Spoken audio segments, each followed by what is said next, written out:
৩১ দফা বাস্তবায়নে নেত্রকোনায় বিএনপির লিফলেট বিতরণ। রিপোর্ট করেছেন জাহাঙ্গীর আলম। নেত্রকোনা সদরবারহাট্টা সংসদীয় আসনে গত ২০১৮ সালের ধানের শীষের মনোনয়ন পাওয়া নেত্রকোনা জেলা বিএনপির আহ্বায়ক অধ্যাপক ডাক্তার মোহাম্মদ আনোয়ারুল হক বিএনপির ভারপ্রাপ্ত চেয়ারম্যান তারেক রহমান কর্তৃক জাতির সামনে উপস্থাপিত রাষ্ট্র কাঠামো মেরামতের ৩১ দফা জনগণের সমর্থন আদায়ের লক্ষ্যে গতকাল শুক্রবার বিকাল থেকে সন্ধ্যা পর্যন্ত বারহাট্টা উপজেলার রায়পুর ইউনিয়নের বিভিন্ন স্থানে লিফলেট বিতরণ ও গণসংযোগ করেন।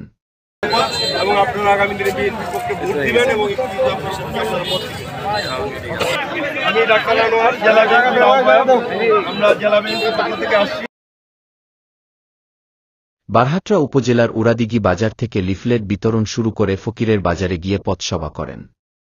এ সময় উপস্থিত ছিলেন জেলা বিএনপির যুগ্ম আহ্বায়ক বজলুর রহমান পাঠান, জেলা কৃষক দলের সভাপতি সালাহুদ্দিন খান মিল্কি, পৌর বিএনপির ভারপ্রাপ্ত সভাপতি মেহেরুল আলম রাজু, বারহাট্টা উপজেলা বিএনপির সভাপতি মুস্তাক আহমেদ, জেলা স্বেচ্ছাসেবক দলের সভাপতি সোলাইমান হাসান রুবেল, জেলা ছাত্রদলের সাধারণ সম্পাদক শামসুল হুদা শামীম সহ সকল স্তরের নেতাকর্মীরা উপস্থিত ছিলেন।